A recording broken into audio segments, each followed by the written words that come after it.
que no. Dice que...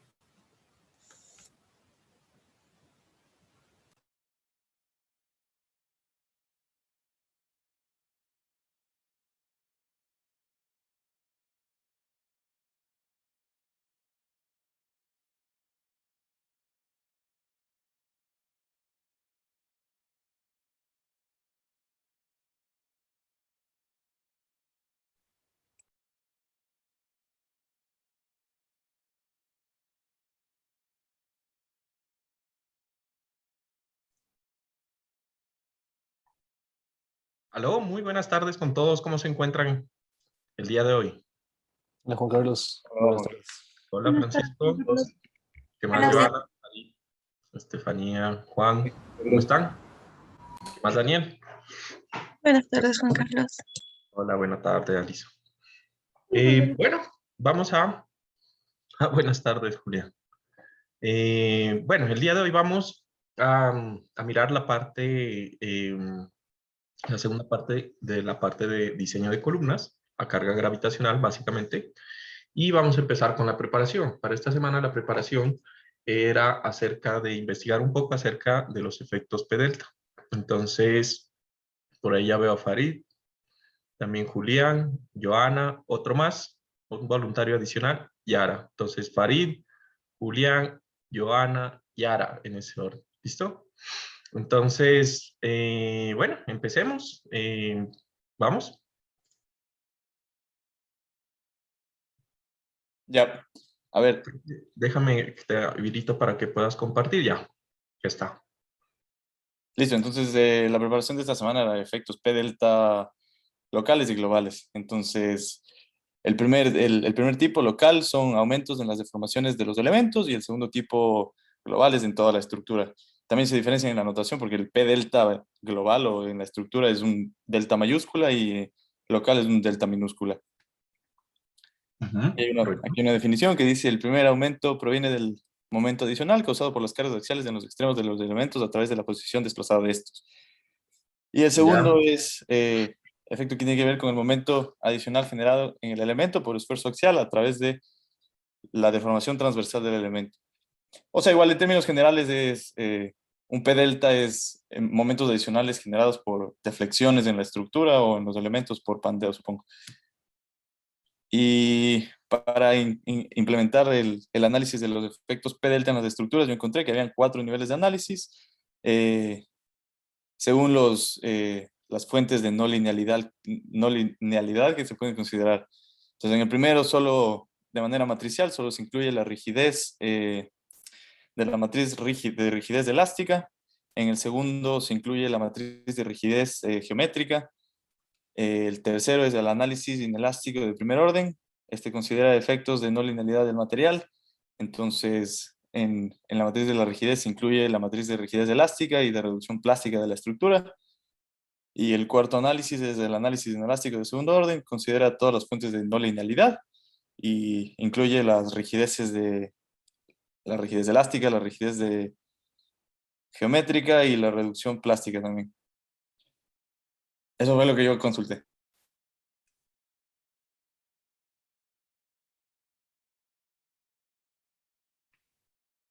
Espérese que no se escucha. Estás muteado. No se te escucha, Juan Carlos. Ya, he estado hablando con el micrófono. Listo, perfecto. Entonces, el siguiente, Julián.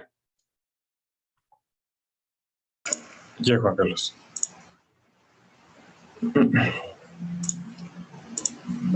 Bueno.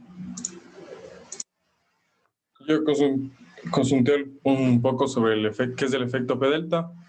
Entonces, bueno, este es más o menos desde un análisis sería global. Entonces, el efecto P delta en un sistema de un grado de libertad, con una masa y una rigidez conocidas, y una carga vertical W y una horizontal V, va a tener debido a la carga horizontal V, va a tener un desplazamiento delta. Entonces, en el caso de estas fuerzas laterales, particularmente, cuando no existen sistemas rigidizantes, se puede originar desplazamientos horizontales apreciables, el delta que aquí podemos ver. entre los extremos de las columnas y las cargas verticales P, produciendo momentos iguales a P delta, que a su vez generan más desplazamientos laterales, es decir, es un proceso iterativo. También es conocido como el análisis del segundo orden. Entonces, como se menciona anteriormente, el efecto P delta básicamente está asociado a momentos adicionales en los elementos. Entonces se necesita un análisis más avanzado que es conocido como la linealidad no geométrica. Dado a que las deformaciones alcanzan tal magnitud, tal que producen cambios notables en la geometría de la estructura. Entonces, el cambio que se hace es que a la matriz del elemento, a la matriz elástica del elemento, la que todos conocemos, se le añade un término llamado KG, en este caso. Esta sería la matriz local del elemento y esta sería la matriz ya global de toda la estructura. Entonces, básicamente, esta es la matriz del elemento que conocemos con todos los... con todas las rigideces de flexión, torsión y corte. Y esta matriz, la KG, es la matriz que se le debe añadir para considerar los defectos P delta. Quería buscar un poco de cómo se demostró esto, pero no pude encontrar. Pero básicamente esta es la matriz que se debe adicionar para que se deba considerar estos defectos. Y ya, básicamente eso es lo que encontré, Juan Carlos. Ya, pero ahí estás identificando, ese sería P delta local, ¿no es verdad? Sí, entonces ahí simplemente tendríamos que hacer nuestra transformación de coordenadas de locales a globales y hacer todo el método que nosotros ya conocemos.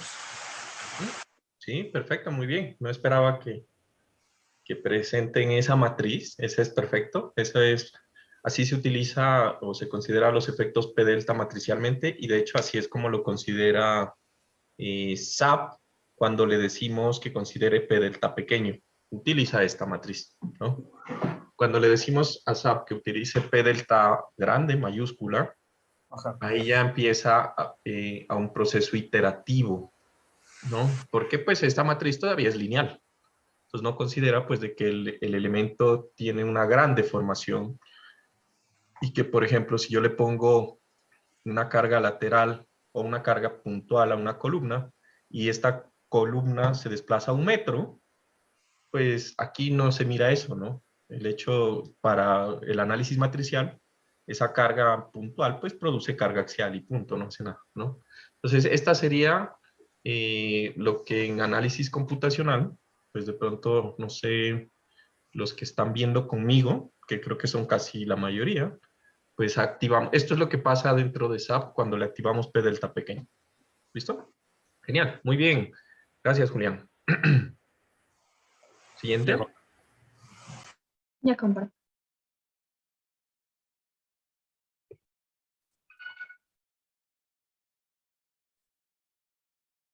A ver. Entonces, bueno, como ya explicaron qué son los efectos P delta y, bueno, aquí tengo un gráfico más o menos de una columna que está sometida a una carga de compresión y una carga lateral que puede ser por viento, sismo, etc. Entonces, los efectos de primer orden son los que estudiamos en análisis estructural 1, pero estos se los analizan cuando el desplazamiento es insignificante. En cambio, en los efectos P delta, que son los de segundo orden, es cuando ya estos ya producen un momento adicional. Aquí yo puse el momento adicional producido por esta deformación. Entonces, aquí yo puse la diferencia. Aquí tenemos un pórtico con cargas gravitacionales y una carga H que puede ser por viento o por sismo. Entonces aquí por método de superposición le dividimos en 2 pórticos y aquí tenemos los P delta minúscula y los P delta mayúscula. Aquí sería aquí en la columna el efecto P delta minúscula y el efecto P delta mayúscula sería este de acá arriba, pues, fuerza L. Entonces, ahora acá con una viga más o menos, es lo mismo. Aquí en esta fórmula de acá que seleccioné, estamos haciendo los momentos en este punto J de las fuerzas y las tensiones. Y esta es en cambio la sumatoria de fuerzas en Y. Entonces, al combinarles, tenemos esta ecuación matricial, ¿ya? Entonces, luego aquí está simplificada. Entonces, cuando las vigas están sometidas a momentos, se plantea esto porque se agregan variables, la de los... La del giro. Ujú. La de giro. Entonces, acá igual está simplificada. Sin deformación a corte es esta que ya conocemos. Entonces, al combinar ambas, tenemos esta de acá. Entonces, aquí sería la de momentos más la que es sin corte. Y tenemos como que una matriz total por las incógnitas. Acá aquí es esta de acá, solo que para simplificar pusimos gamma. Y esto ya reducido por eigenvalores, nos sale esta respuesta. Aproximamos a esto y el 2.47 se aproxima a 3. El 2.47 es el pi cuadrado sobre 4.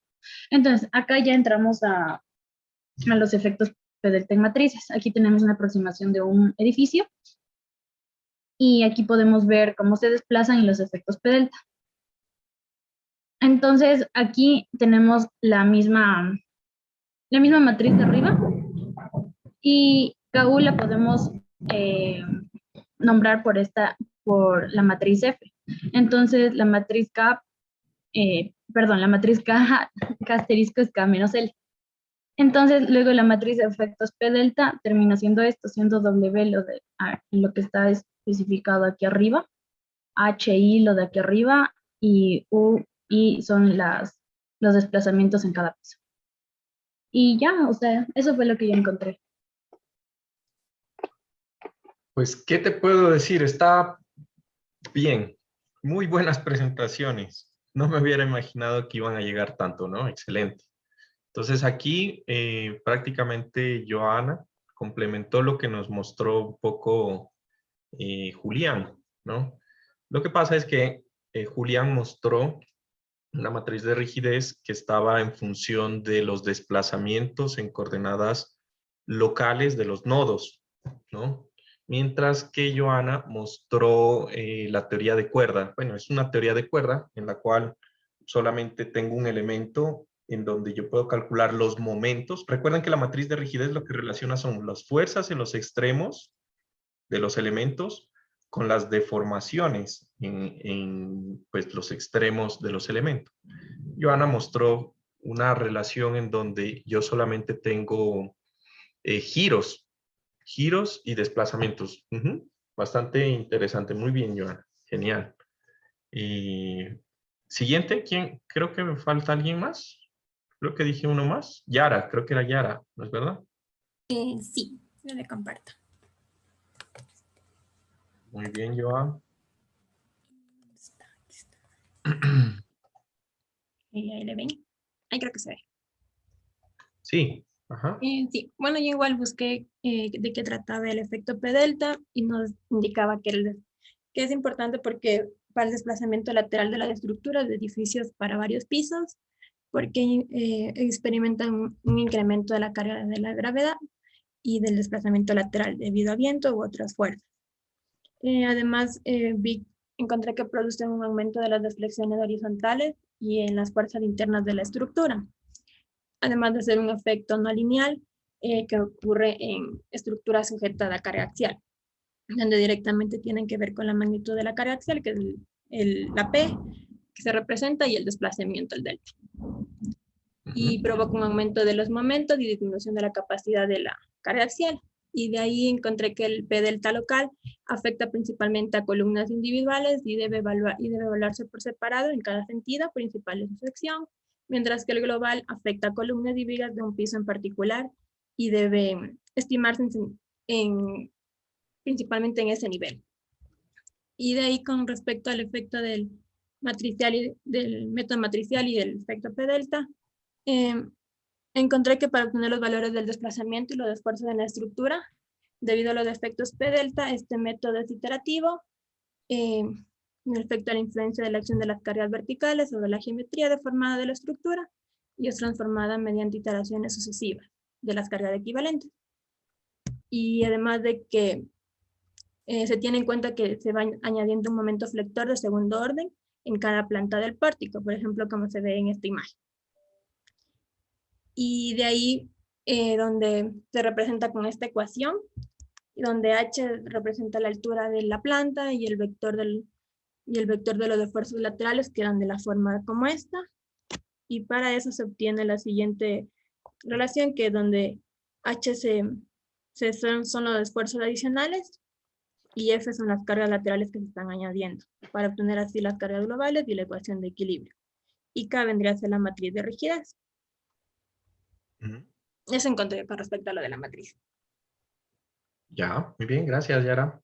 Yep. Genial. Muy bien, genial. Muy buenas presentaciones. Muchas gracias. ¿Listo? Entonces, ¿por qué va todo el tema de los efectos P delta? Más que todo porque en puentes, generalmente yo voy a tener pórticos con columnas, pues para puentes grandes, háganse de cuenta puentes de grandes luces, ¿sí? Pues voy a tener columnas también un poco largas, ¿no? Entonces, en estos puentes es muy importante que para considerar los efectos de la no linealidad, pues yo tenga que hacer modelos, ¿no? Entonces, uno de los modelos que habíamos visto, pues que simplemente realiza es el proceso de magnificación de momentos para evaluar los efectos de P delta como tal, P delta local o P delta global. ¿Listo? Entonces, en este caso, digamos que los efectos que se evalúan, como bien lo mencionó, creo que fue Farid, ¿sí? Farid, se pueden analizar de varias formas. Este método, ¿sí? Es un análisis estático, prácticamente, en donde nosotros vamos a tener directamente modelada la no linealidad del elemento, ¿sí? Y hay métodos alternativos que tradicionalmente se utilizaban, ¿listo? Entonces, aquí, levante la mano, ¿quién no ha visto hormigón? 2 en Zoom. ¿Quién no ha visto hormigón 2 en Zoom? Todo el mundo ya vio o actualmente está viendo, ¿no es verdad? Entonces, espero que recuerden ustedes, ¿sí? Que con Eva estaban viendo con Eva el método de magnificación de momentos, ¿sí? Para lo que son el análisis de efectos P delta, ¿sí? Espero que pues lo recuerden y lo tengan por ahí presente. Yo lo voy a recordar un poco para que tengamos presente algunas cosas bastante importantes al respecto de este tema. ¿Listo? Entonces, vamos a ver, me avisan si ya pueden ver, por favor, mi iPad. Denme un segundo. Listo.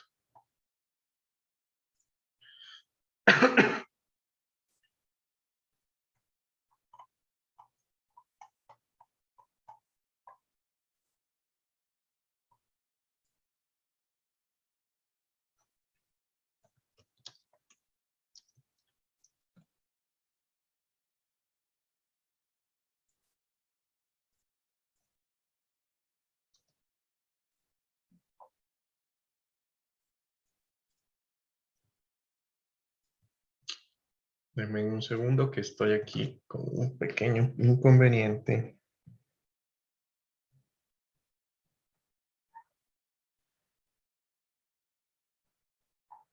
¿Alguien entró? Ya. Bueno.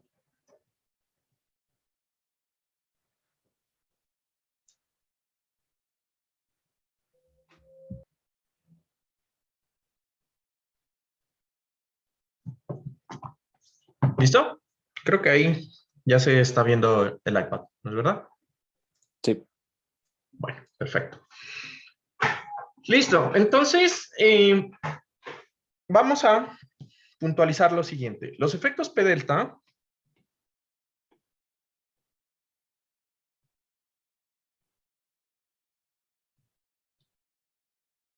delta y P delta, ¿sí?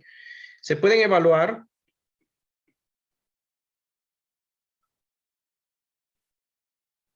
por métodos aproximados, ¿sí? Y métodos por elementos finitos.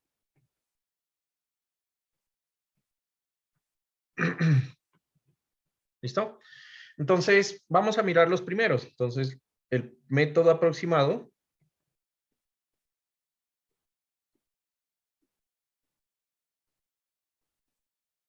de magnificación de momentos.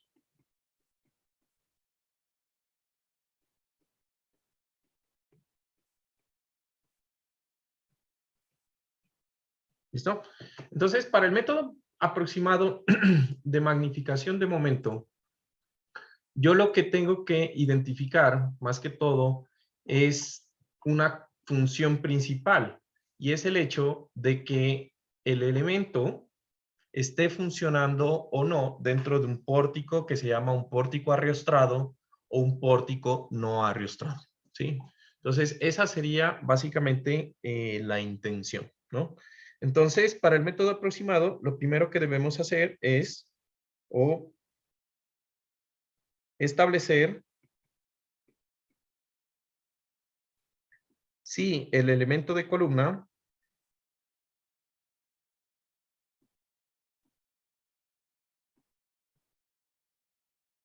pertenece a un pórtico arriostrado. Y esto, como le decía Eva en su curso, ¿cómo le llamaba Eva a los pórticos arriostrados? Tienen un nombre, ¿no? Sway ¿Recuerdan? frames. O sea, son Ah, sway frames. Sway Sway frames, frames and non-sway frames. non-sway. ya, non-sway frames. ¿Listo? Entonces, esto es muy importante. O también un sinónimo sería un braced frame. ¿Listo? Un pórtico arriostrado, un pórtico, ¿sí? A ver, espera, si pertenece a un pórtico arriostrado. El arriostrado es un non-sway.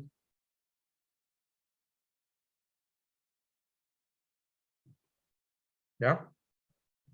Ese sería un pórtico arriostrado, ¿no? Y o a un pórtico no arriostrado. Lo que nosotros llamamos un sway frame. Bueno. Entonces, ¿por qué es importante esta parte? ¿No? Cuando yo tengo un pórtico arriostrado, ¿sí? Como no hay un desplazamiento lateral significante, pues básicamente lo que voy a tener, o lo único que puedo tener, es efectos P delta locales, ¿sí? Entonces, en pórticos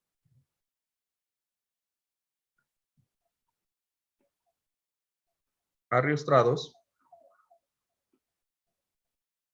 debido, va a pegar un aguacero aquí, pero ya les digo, ¿no? En pórticos arriostrados, debido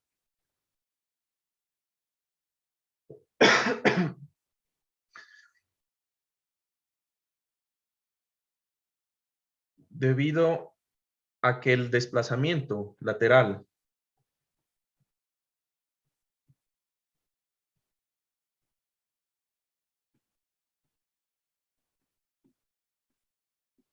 de la estructura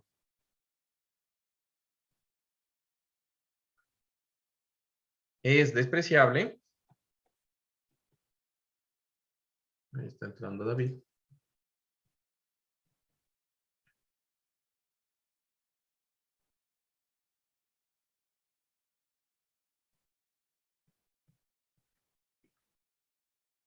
Lo único que puede existir son desplazamientos, perdón, efectos P delta locales.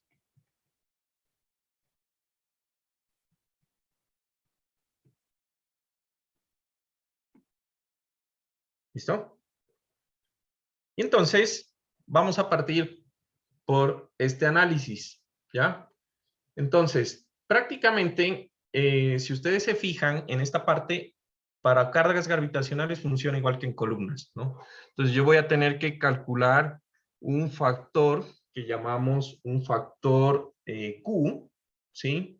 En donde el factor Q yo lo voy a calcular en función a una ecuación que dice que la sumatoria de todas las cargas P sub U, ¿sí?, multiplicadas por el desplazamiento lateral, ¿sí?, o la deriva del piso, y eso divididos entre el cortante del piso que yo estoy analizando superior por la longitud de la columna, ¿sí? Si eso es menor o igual a 0.05, o lo que es lo mismo, 5%, ¿sí? Entonces, si esto se cumple, entonces podemos suponer que el pórtico es arriostrado. Y entonces, ¿qué? Si es mayor, ¿qué quiere decir? Pues que ese elemento de columna, pues está dentro de un pórtico no arriostrado, ¿ya? Entonces, si recordarán ustedes por allá, prácticamente lo que yo estoy calculando es lo siguiente. Yo estoy calculando es la carga total del piso multiplicada por la excentricidad de la estructura, ¿no? Eso es un momento a la larga, ¿no? Y entonces, ese lo normalizo, ¿sí?, por lo que sería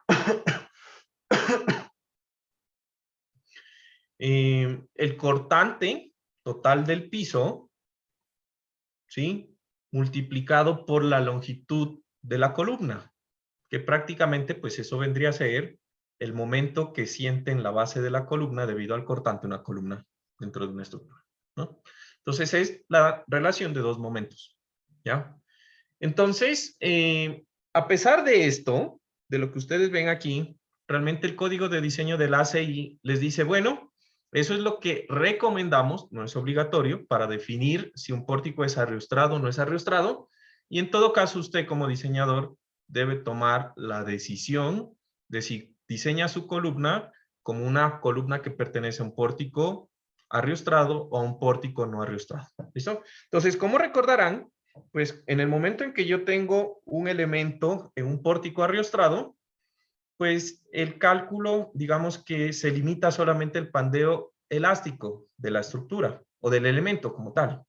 Mientras que si yo tengo un elemento de columna que pertenece a un pórtico no arriostrado, pues yo voy a tener que calcular el efecto local del elemento más el efecto global del elemento, ¿sí?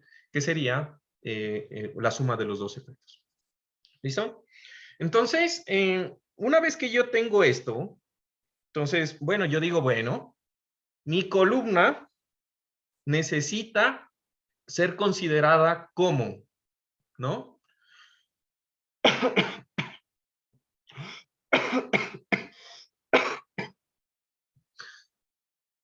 ¿Sí? ¿Como esbeltas o no? ¿No? Entonces, yo voy a tener aquí que chequear una cosa, ¿no? Entonces, voy a chequear la esbeltez.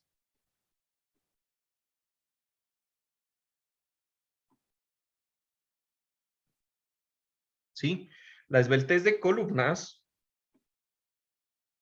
en pórticos arriostrados. Entonces, la esbeltez de la columna, prácticamente esto es la misma cosa que ustedes miraban en acero, ¿no? Entre más esbelta sea un elemento, pues más susceptible es de que produzca pandeo, ¿sí? Entonces, ahí hay unas ecuaciones en donde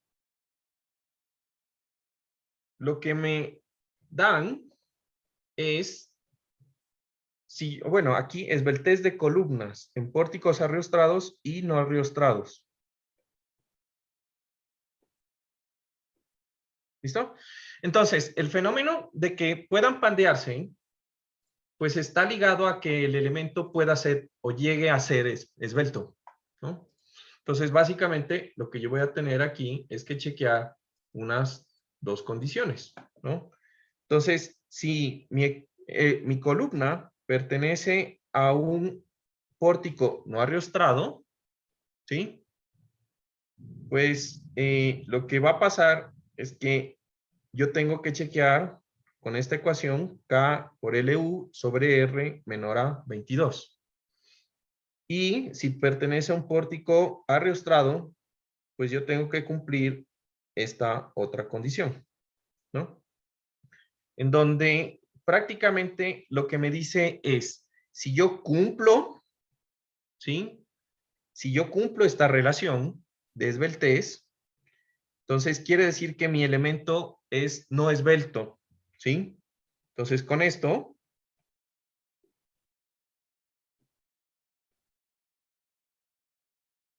o mejor dicho, pongámosle, si se cumple estas relaciones, la columna de análisis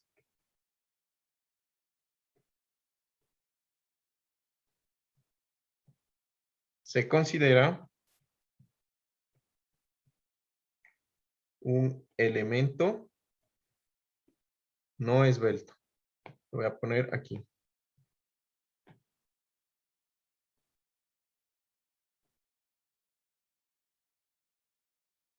Y no se requiere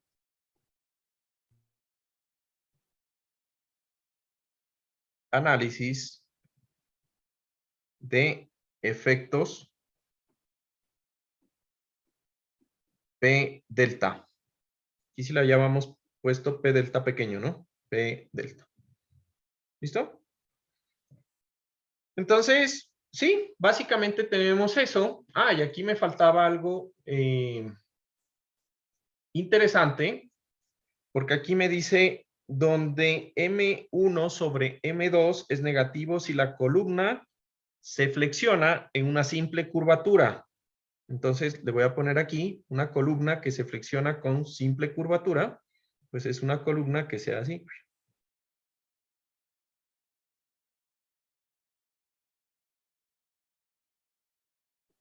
Entonces, esto se considera positivo para la relación de M1 sobre M2. Y negativo, a ver, M es, no, este es negativo, ¿no? Ahí ya estaba cometiendo un error. ¿Listo? Y para doble curvatura, o sea, que la columna sufra una curvatura así. Uy.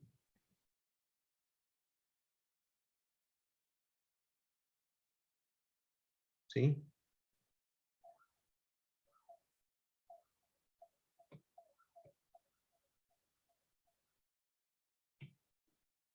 Esto es positivo. ¿Listo? Entonces, ya, eso sería todo. Entonces ahí pongo el signo en la ecuación y con eso evalúo. ¿Listo? Ahora, teniendo en cuenta eso, yo lo que voy a tener que analizar, ¿sí? Son algunos parámetros, ¿sí? En el momento en que yo determino que la columna no cumple estos parámetros, pues tengo que hacer un análisis de esbeltez. Por cierto, todo esto que estoy hablando aquí, ya lo vieron, yo estoy dando por sentado que ya lo estudiaron con Eva. Solamente estoy dando un pequeño recuerdo. ¿Ya lo vieron con Eva? ¿Quién no ha visto esto? Levante la mano. Todos, ¿no? Todos, ¿no? ¿Sí? Genial. Listo. Bueno. Entonces, prácticamente aquí faltaría hablar de algunas cosas, ¿sí? Y es que yo tengo un momento mínimo, ¿sí? Un momento mínimo M2, M sub 2. ¿Listo? Entonces, el momento mínimo M2, ¿sí? Es el mínimo momento que yo debo tener en los extremos de las columnas. Entonces, recuerden por ahí que yo tengo aquí un momento M1, y yo tengo por acá un momento M2, yo aquí tengo un momento no sé, M2, y aquí tengo un momento M1, que son los momentos en los extremos de las columnas. Entonces, el momento mínimo M2, si he llegado el caso, hay uno que sea 0, que pues en edificios eso no existe, ¿no? En edificios de hormigón no existe, en puentes tampoco. No, mentira, sí, en puentes sí existen puntos en donde el momento es el 0, sí. Un momento en donde, por ejemplo, en los extremos exista una rótula, una articulación o algo de ese estilo. Entonces, yo voy a tener que el momento M2 mínimo va a ser igual a la carga que tiene la columna multiplicado por la suma de 15 más 0.03 veces H, ¿sí? Donde prácticamente ese H, ¿sí? Es la dimensión de la columna.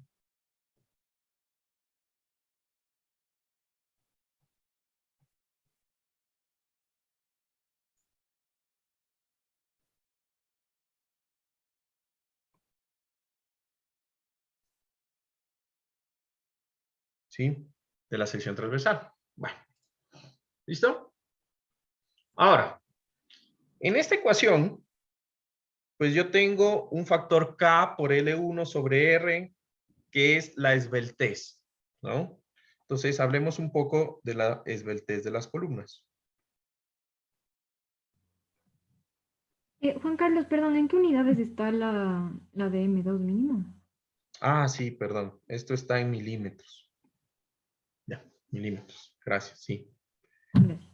Entonces, la esbeltez de las columnas, pues se calcula con K por LU, este factor que estaba aquí, sobre R, ¿no? En donde K, pues, o mejor dicho, el LK por LU es la longitud efectiva de las columnas.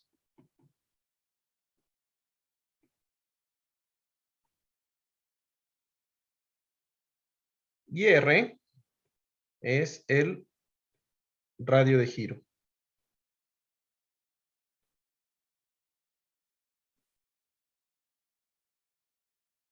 Que se calcula como la raíz de la inercia menor sobre el área bruta de la sección, ¿no? Entonces, digamos que, ¿sí? Yo puedo calcular, si yo reemplazo el área con la ecuación de la inercia menor, etcétera, entonces para una sección rectangular, ¿sí? El R va a ser 0.30 veces, ¿sí? La dimensión B o la dimensión H, dependiendo de qué radio de giro quiero, ¿sí? Esto sería para rectangulares. Y yo voy a tener también que para secciones circulares va a ser 0.25 veces el diámetro para circulares. ¿Listo? Ahora, el factor K de longitud efectiva va a depender de las condiciones de apoyo, ¿no? Entonces, ese factor K, nosotros lo vamos a calcular teniendo en cuenta, pues, unas tablas, ¿sí? O unas funciones o unas ecuaciones. ¿Listo? Entonces, el K, para pórticos arriostrados, ¿sí? Para pórticos arriostrados, pues el K va a ser menor a 1. Y entonces, aquí hablemos de el factor de longitud efectiva.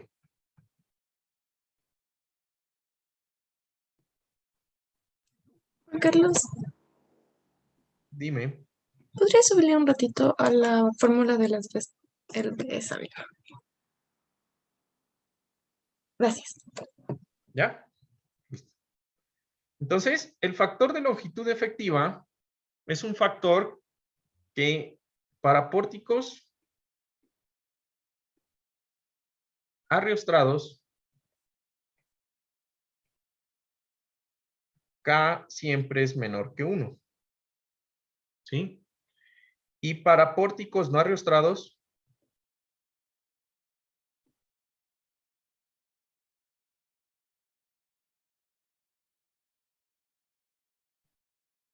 K es mayor, perdón,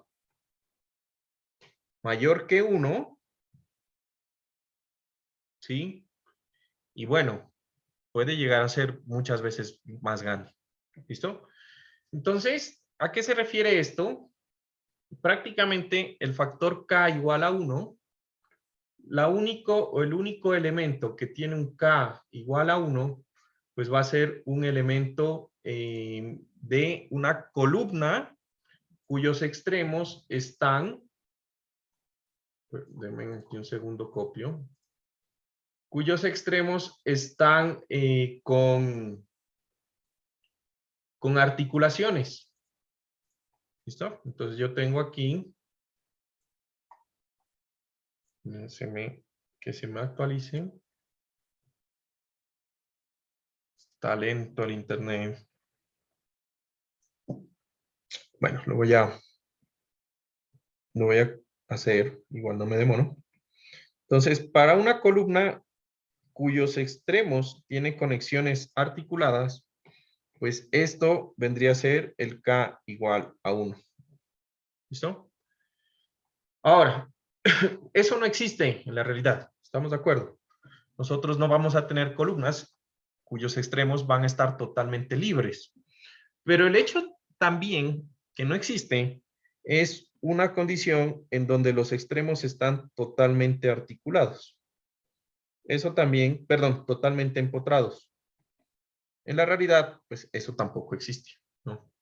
Entonces sucede que como esos elementos no existen, o eso no ocurre, un elemento de totalmente empotrado, su factor es igual a 0.5. K igual a 0.5. Entonces, como eso realmente no existe, yo voy a tener que calcular el factor K en función de las rigideces relativas de la conexión entre la viga y la columna, o las vigas y las columnas, ¿no? Entonces, por allá se inventaron unos nomogramas, no sé por qué no se actualiza esto, no se quiere copiar, en donde los factores K, creo que es la tablet la que no está conectándose. A ver, denme un segundo.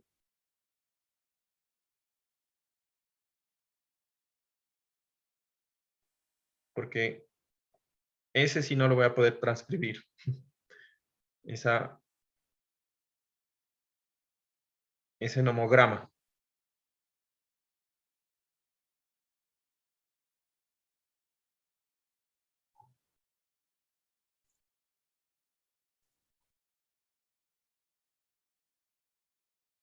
Ahí sí, ya.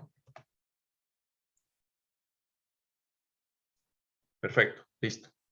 Entonces, existen estos nomogramas en donde yo voy a tener que identificar este factor, que es la rigidez relativa de las columnas a flexión dividido sobre las rigidez relativas de las vigas a flexión. Y aquí lo importante... No se está viendo. No se está viendo nada, perdón, Juan Carlos. perdón. Denme un segundito, chance. Me olvidé. Listo. ¿Listo? Entonces, me imagino que todo el mundo usó con EVA esto, o las funciones. No sé, ¿qué usaron? ¿Programaron las funciones? ¿O usaron el gráfico? Como quieran. El gráfico. ¿El gráfico? El gráfico. Listo. El gráfico.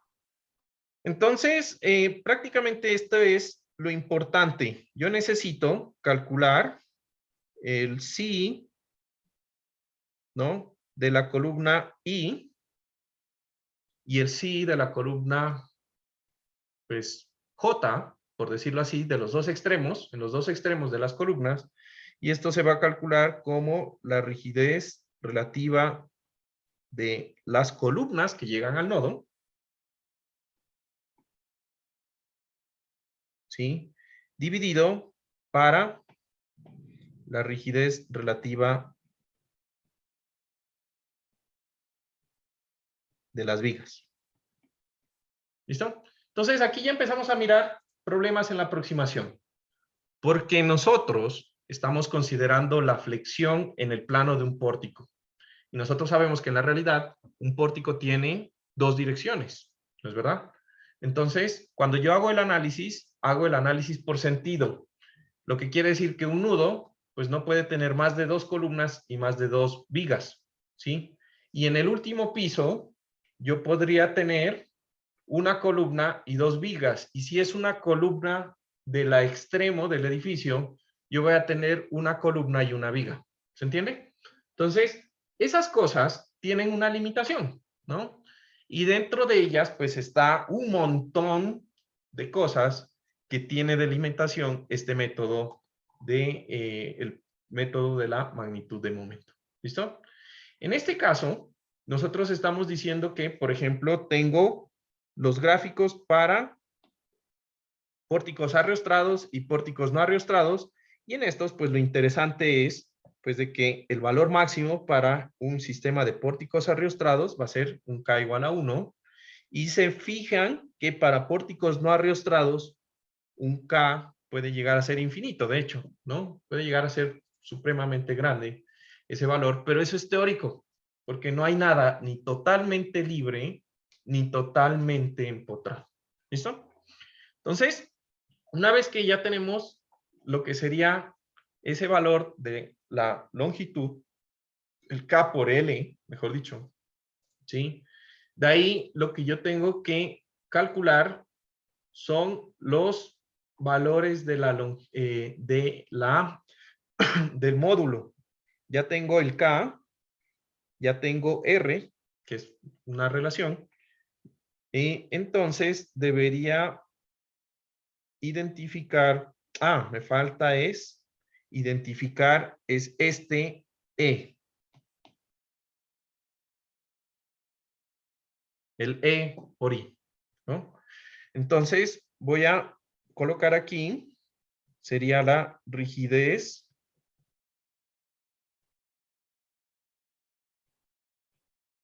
¿sí? Y aquí le vamos a llamar la rigidez efectiva a flexión. Y entonces le vamos a llamar EI efectivo. ¿Listo? Entonces, resulta que aquí el código me habla de ciertas cosas, ¿no? Entonces, yo puedo o tengo, según el código o la norma de diseño, yo puedo estimarlo o debo estimarlo de alguna forma considerando que pues, un elemento de columna funciona fisurado y que no es un solo elemento de hormigón, sino que la inercia tiene una parte de acero y una parte de hormigón, ¿sí? Entonces, la rigidez prácticamente yo tengo dos métodos para calcular esta rigidez. Se puede calcular con un análisis. Bueno, aquí pondremos. Se puede calcular pongámosle así mejor, primero, un análisis de la sección considerando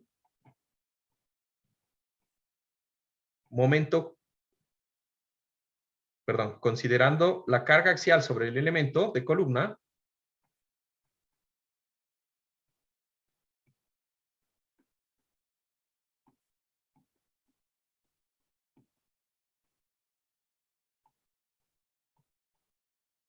y realizando un análisis de compatibilidad de deformaciones.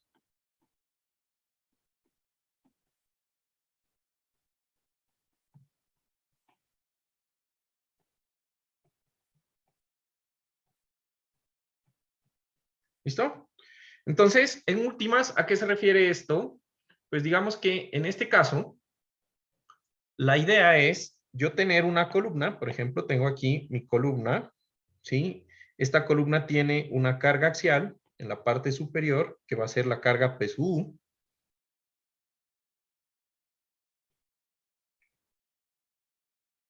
Y de esta carga PSU, de esta sección de columna, pues yo voy a tener una sección transversal de mi columna, donde yo voy a tener un H, y yo voy a tener un B, y yo voy a tener un eje neutro de mi sección. ¿Listo? Entonces, a esta sección yo la voy a dividir en materiales. Pues yo voy a decir la parte interna de mi columna es un elemento de hormigón confinado. De hecho, creo que lo voy a borrar. ¿Listo? No sé. Mi material es un hormigón confinado. ¿Listo? El extremo, el borde externo, pues es un hormigón simple.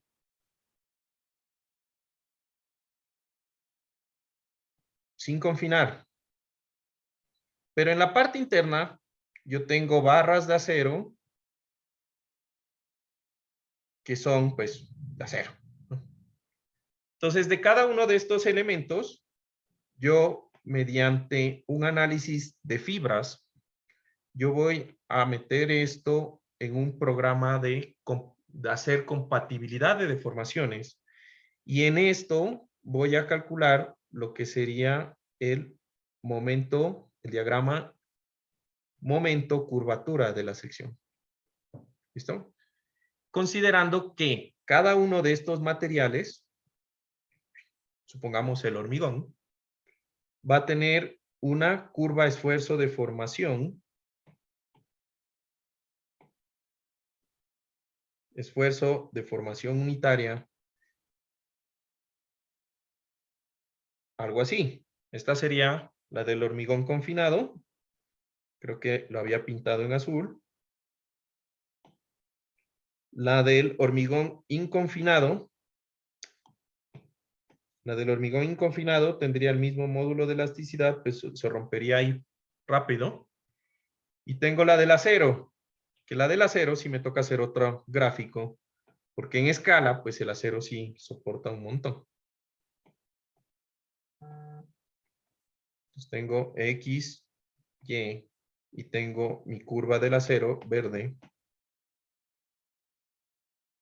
que es así.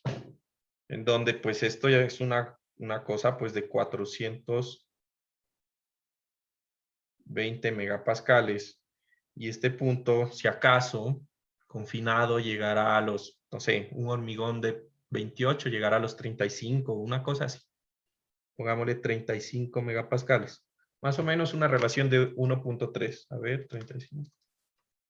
Sí, 28, 28. Una cosa así. Bueno. Y entonces, con esto, saco el diagrama de momento curvatura de la sección, en donde el diagrama de momento curvatura me va a dar una cosa así, y aquí se va a romper. Y este diagrama, momento curvatura, tiene una cosa interesante, y es, pues, que en la curva inicial de mi diagrama de momento curvatura, pues yo tengo la inercia efectiva, la relación de E y efectivo, ¿no? Por lo mismo de que mirábamos en análisis estructural 1, que el momento, ¿sí? O mejor dicho, que el momento sobre E por I es igual a curvatura, ¿recuerdan? Eso que mirábamos por allá en análisis estructural 1, ¿sí? Entonces, si el momento sobre E por I es curvatura, ¿sí se acuerdan o no? ¿Listo? Todo lo que los atormenté, pues si les tocó conmigo, que creo que sí, la mayoría, pues entonces es por esto, porque en puentes vamos a utilizar eso. ¿Listo? Entonces, esa es una forma. Y la otra forma es como el código está para dummies, pues utilizar ecuaciones aproximadas.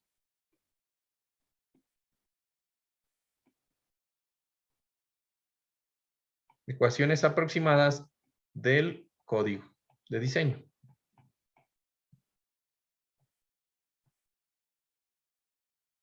¿Listo? Entonces, esas ecuaciones aproximadas son estas que voy a pegarle acá.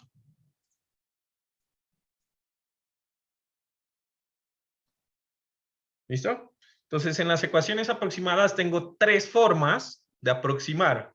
La más ruda, la menos ruda y la, digamos,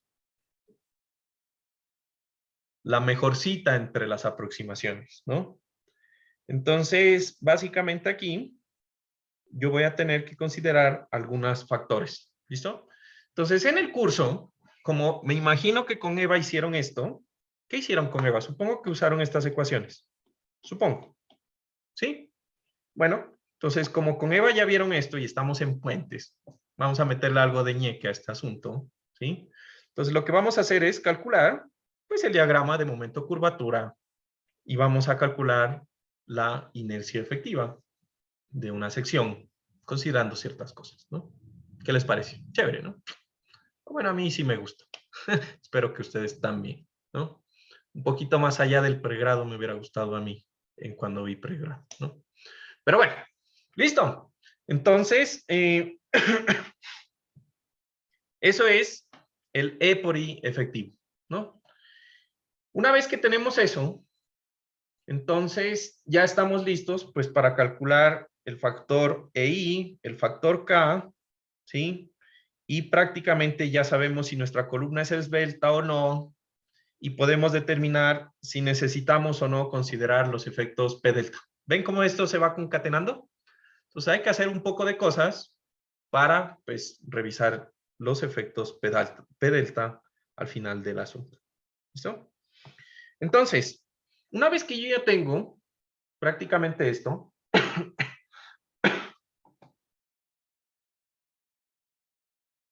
¿sí? Lo que necesito es determinar,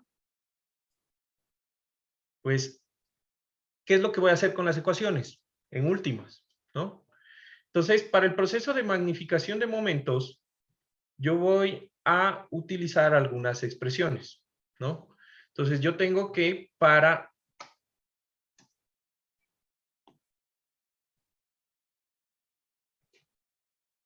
pórticos, o mejor dicho, aquí podríamos decir efectos P delta o P delta. Y aquí ponemos locales.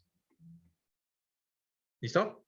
Entonces, para determinar los efectos P delta locales, yo voy a tener unas ecuaciones, ¿no? Entonces, recuerden, los efectos P delta locales, pues ocurren en sistemas de pórticos arrastrados, básicamente, ¿no? Pórticos arrastrados. Entonces, no quiero ponerle ese nombre, porque creo que es un mal, o sea, genera un mal concepto cuando nosotros lo entendemos así, en pórticos arrastrados o pórticos no arrastrados. No, es efectos P delta locales y efectos P delta globales de la estructura. Entonces, para los efectos P delta locales, yo voy a decir que el momento magnificado, M sub C, ¿sí? Va a ser igual a delta M2, ¿no? Entonces, en este caso, el delta M2 se refiere al momento más grande que yo tengo en la columna. ¿Estamos de acuerdo? Como una columna tiene dos extremos, pues tiene dos momentos en sus extremos, ¿sí?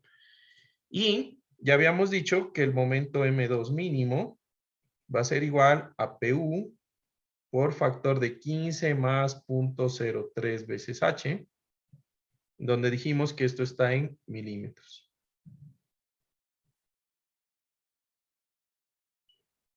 ¿Listo? Y el factor delta, ¿sí? Va a ser igual a C sub M sobre C sub M sobre 1 menos Aquí voy a hacer una línea. ¿Sí? P sub U sobre 0.75 P sub C.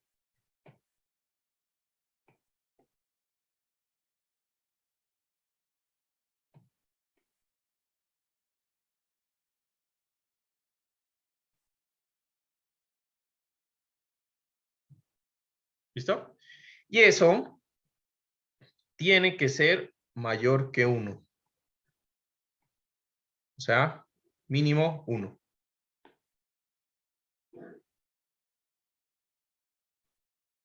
Listo. ¿Quién me explica por qué debe ser mínimo 1? ¿Qué se les ocurre? La verdad es que la norma, yo no sé si a veces, pues, no sé, piensa que uno es pendejo, pero yo creo que la norma pone cosas porque casos se han visto, ¿no? Es como todas nuestras leyes, aunque tontas, es porque alguien hizo realmente eso que pensamos que es lógico, ¿no? Entonces, ¿quién se anima a decirme por qué eso debe ser mínimo 1? Porque estamos usando el método de magnificación de momentos. Si ponemos un factor menor a 1, vamos a cumplir el aumentar. Muy bien, ¿no? Muy bien. Listo. Entonces, aquí yo tengo otros factores, ¿no? Entonces, fíjense que delta depende de C sub M, de P sub U y P sub C. Entonces, ¿qué son esos valores? Entonces, P sub C es la carga crítica de Euler, elástico, ¿no? Entonces, ustedes recordarán, de pronto yo les hice, si es que alcanzaron a ver laboratorio de análisis estructural 2, pues les hice diseñar una cercha, creo que fue una cercha, en donde tenían que diseñar una cercha calculando el máximo esfuerzo a compresión. Y les decía que esto es la ecuación de la carga de pandeo crítica de Euler, donde vamos a utilizar la longitud efectiva de la sección al cuadrado, ¿no? Entonces, carga crítica de Euler. ¿Listo? Pero entonces, ¿cuál es el problema? Si ustedes se fijan, ¿sí? Tengo otro valor. Entonces, yo tengo por aquí el valor de C sub M, y C sub M es 0.6 menos 0.4 M1 sobre M2. ¿Listo? Entonces, la relación de M1 sobre M2 tiene las mismas condiciones que tenía antes, ¿no? Entonces, ¿qué habíamos dicho? Si es doble curvatura, ¿sí? Mejor dicho, me voy a copiar aquí el esquemita.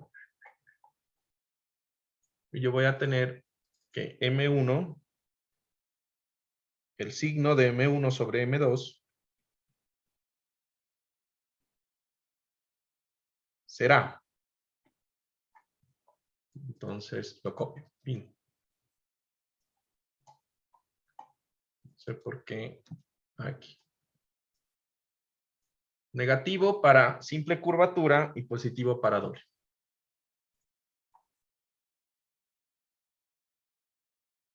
¿Listo?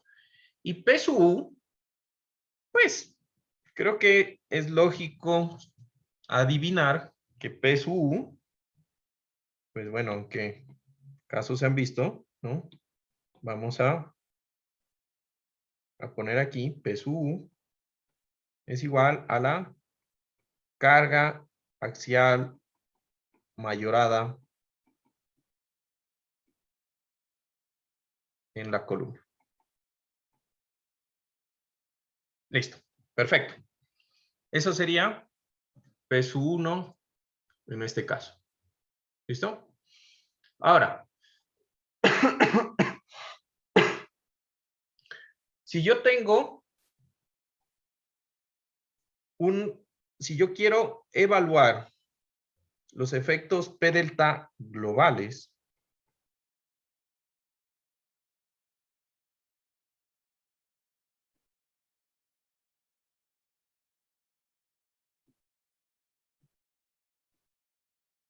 ¿sí? Si yo quiero evaluar los efectos P delta globales, Entonces, ahí sí la cosa se empieza a poner un poco más complicada, ¿no? Porque yo, en este caso, voy a tener que determinar, pues, otras ecuaciones, por decirlo así, ¿no? Entonces, la expresión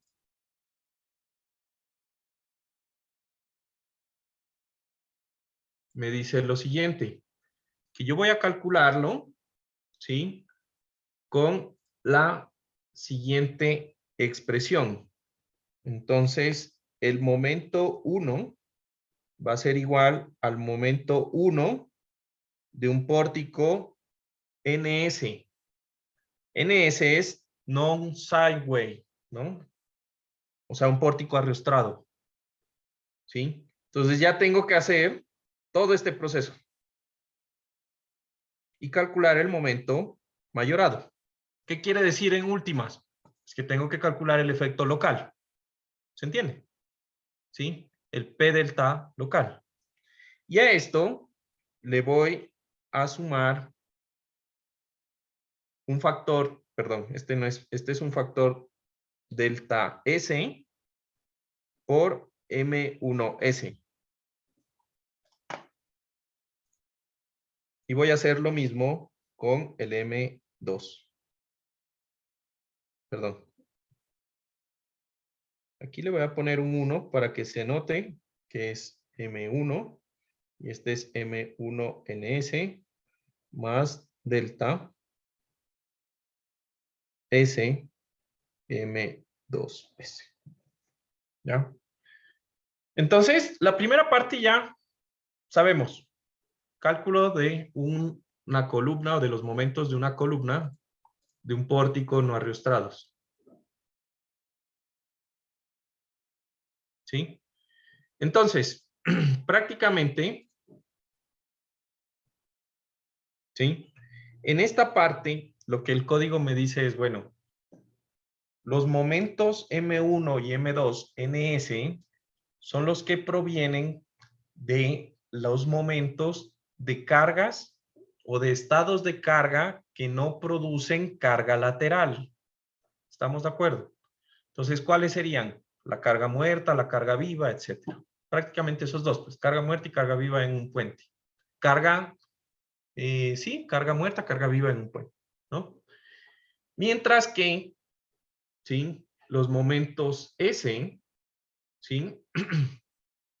Van a ser los provenientes de los estados de carga de cargas que produzcan desplazamiento lateral. En este caso sería viento y sismo. ¿Sí? Básicamente eso, ¿no? Y entonces,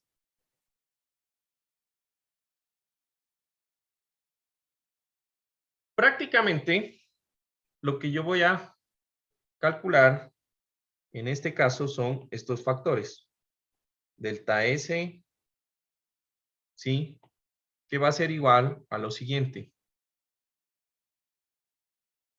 Delta S va a ser igual a 1 sobre 1 menos Q. Y debe ser mayor a 1.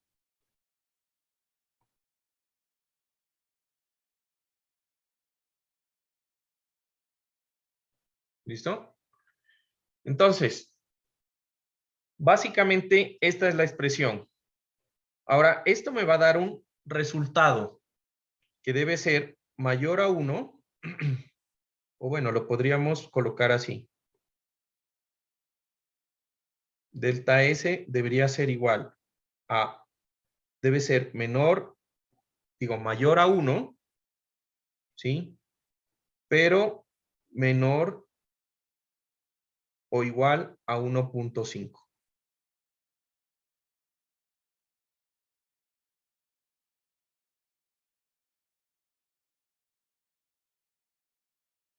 ¿Listo? Entonces, si delta S está entre 1 y 1.5, lo calculo con esa expresión. ¿Listo? Si delta S es mayor a 1.5, puedo calcularlo con la siguiente expresión. Delta S es igual, línea 1 sobre 1 menos la sumatoria de P sub U sobre 0.75, la sumatoria de P sub C. Y esto pues obviamente debe ser mayor a 1.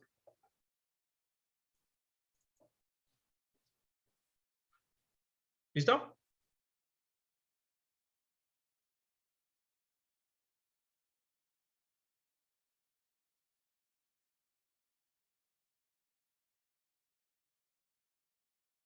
¿Estamos? Entonces, ¿qué pasa, Daniel? Cuenta. Que, o sea, dice que el delta S se calcula mayor a 1.5 con esa ecuación, pero ¿cómo sabemos que va a ser mayor que 1.5 sin antes calcular? No me acuerdo muy bien, pero solo creo que habíamos visto la segunda ecuación. Con esto. O sea, tú calculas primero por esto. Asumes que es menor a 1.5. ¿Ya? Y si este resultado te da mayor a 1.5, calculas con el segundo. Ah, ya, perfecto. Gracias. ¿Ya? Listo. Pero Juan Carlos, el segundo no debería entonces ser mayor o igual a 1.5, sino No, igual a ese punto. no. Lo que quiere decir es que esta expresión de aquí no es válida. Y entonces, un método más refinado es con esta. ¿Ya? Ya. ¿Listo?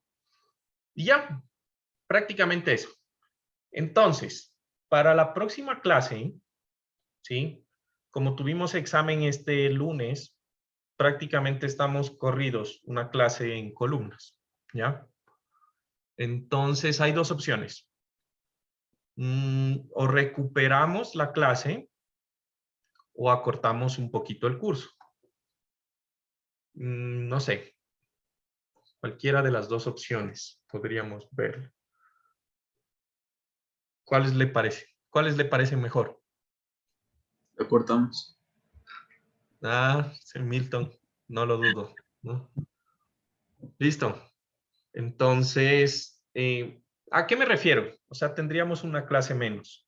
Y según el cronograma, pues tendríamos, digamos, la clase menos podría ser de estribos, porque ya faltan como 3 semanas nomás de clase, ¿no? 3 semanas. Tenemos Podemos 5 hacer clases.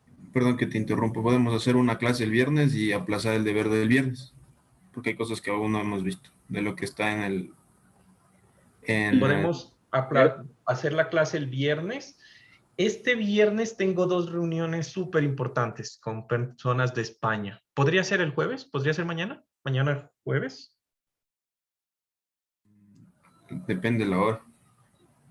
Yo solamente tengo clases de 1 perdón, de 11:30 a 1, y creo que es con ustedes mismos, ¿no?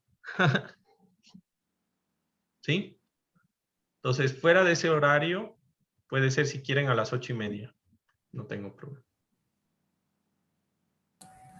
Porque Puede el poner viernes la sí me herramienta de complica. democracia también, ¿Ah? puede poner la herramienta de democracia de las encuestas. Para ¿lo de qué? Para si recortamos una clase o recuperamos Ya. una clase. Dale, recortamos una clase Juan Carlos, o in- clase adicional. independientemente, ¿será que le puede poner al deber para el domingo, por ejemplo? Sí, porfa. O para las siguientes Ya. lunes.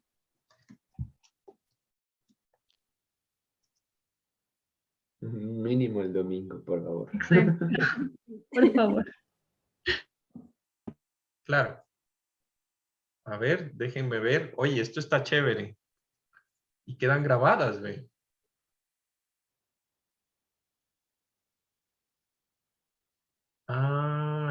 Ya entendí cómo es. Está chévere esto, ya. Aprendí otra cosa. No me veas. Se han quedado grabadas, no sabía eso. Chévere.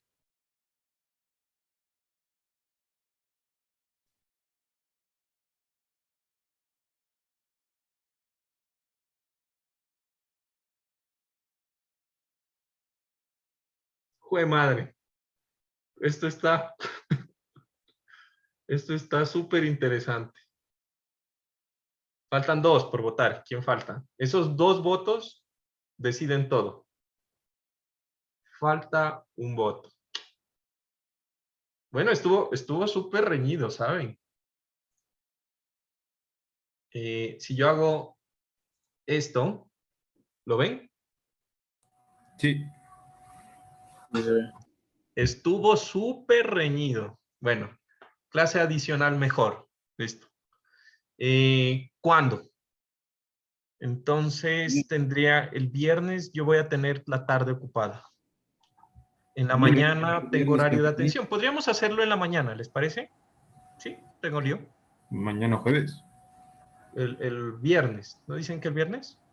Ah, sí, el viernes. Sí, no hay problema. El viernes podría ser, Pero, ¿a qué hora? no sé, ¿a qué hora te viene bien, Joa? O sea, A es que las tenemos... 2:30 tenemos examen. Ah. 2:30 con el Sixto. 2:30. Creo que más tarde hay algunos en geotecnia. Sí, más tarde yo tengo geotecnia. Ok. Tiene que ser temprano. Entonces, ustedes me dirán en la mañana a qué horas. O el jueves. Mejor el jueves a las 10 de la mañana. Ajá. De 10 a 11:30. Ajá, antes de computacional. Ah, bueno, y sigo. ¿Sí? Entonces, jueves de 10 a 11:30, levanten la mano. Ya no hagamos tanta democracia. No, en Zoom.